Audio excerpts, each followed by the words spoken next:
Hello, আসসালামু আলাইকুম। আমরা সবাই কথা বলতে বা কোনো কিছু বলতে, প্রকাশ করতে, উন্মোচন করতে ভালোবাসি। কিন্তু আপনার চোখের সামনে ঘটে যাওয়া কোনো অন্যায় বা কোনো অবিচার, এটা আমরা কেউ বলি না। অনেকেই সয়ে যায় বা দেখে যায় নীরবতায়, কিংবা সেখান থেকে আমাদের হয়তো কোনো স্বার্থ আসে, এমন কোনো চিন্তায় আমরা সেখানে নীরবতা পালন করি।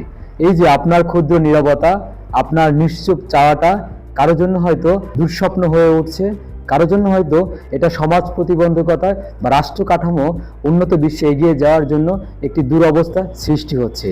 এই জায়গায় প্রথম যে উপাদান, আপনার চোখের সামনে যে ঘটনা ঘটছে, যেটা অযৌক্তিক, অন্যায়, অবিচার, সেটার বিরুদ্ধে বা সেটার বিষয়ে আপনাকে কথা বলা।